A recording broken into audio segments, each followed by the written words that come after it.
বিসমিল্লাহির রহমানির রহিম। আলহেরা মাল্টিমিডিয়ার পক্ষ থেকে আমি মোহাম্মদ রিয়াজুল ইসলাম সবাইকে জানাচ্ছি সালাম ও শুভেচ্ছা। আজ আমাদের টিউটোরিয়ালের বিষয় হচ্ছে গ্লোসি নেভিগেশন বাটন তৈরি।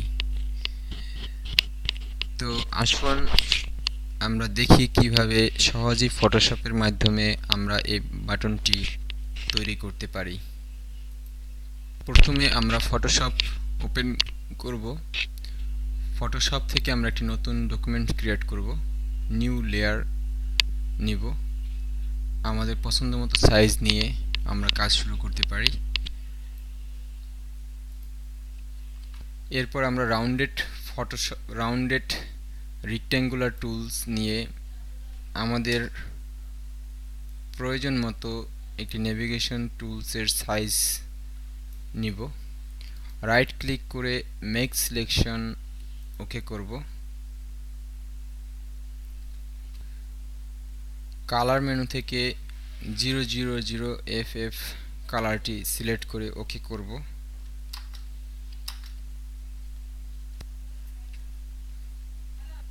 লেয়ার স্টাইল থেকে ড্রপ শ্যাডো নির্ধারণ করব।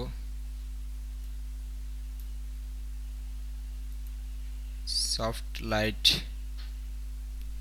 শ্যাডোটি মাল্টিপ্লাই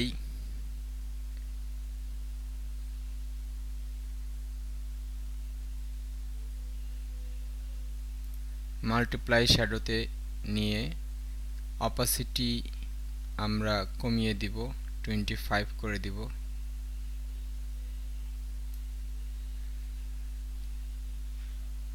ওকে করব। এরপরে আমরা লেয়ার স্টাইল থেকে ইন্টারগ্লো সিলেক্ট করব।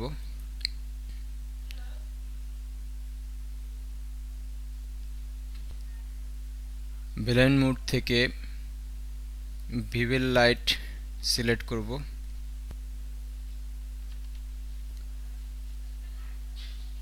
সাইজ 24 করে দেব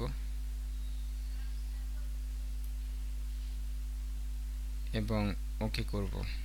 এবার লেয়ার স্টাইল থেকে আমরা ইন্টার শ্যাডো সিলেক্ট করব। অপাসিটি কমিয়ে আমরা 30 করে দিব।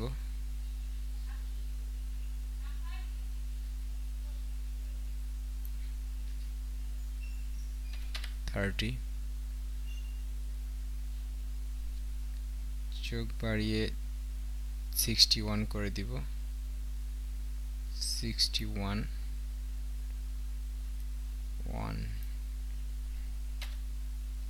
1 ওকে।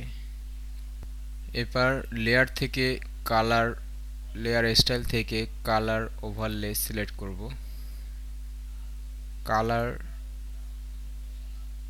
3285 দিয়ে সিলেক্ট করে ওকে করব, দেন ওকে। এবার লেয়ার স্টাইল থেকে স্ট্রোক সিলেক্ট করব। স্ট্রোক 1 করে দিব এবং কালার গ্রেডিয়েন্ট করে দিব। গ্রেডিয়েন্ট কালার চেঞ্জ করে লেয়ার স্টাইল থেকে আমরা স্ট্রোক সিলেক্ট করে স্ট্রোকের গ্রেডিয়েন্ট চেঞ্জ করে দিব এবং গ্রেডিয়েন্ট কালার 18A5C8 সিলেক্ট করে ওকে করব।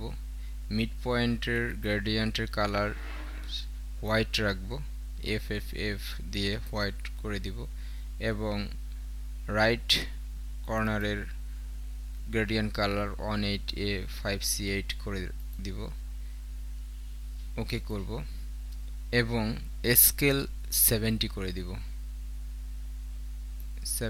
দিব, দেন ওকে। তো দর্শক, আমাদের গ্লোসি বাটন তৈরি করা হয়ে গেল। এভাবেই আমরা সহজে বিভিন্ন কালারের বিভিন্ন স্টাইলের গ্লোসি বাটন, নেভিগেশন বাটন তৈরি করতে পারি এবং ওয়েবসাইটে তা ইউজ করে ওয়েবসাইটের মান বাড়িয়ে তুলতে পারি। ধন্যবাদ সবাইকে।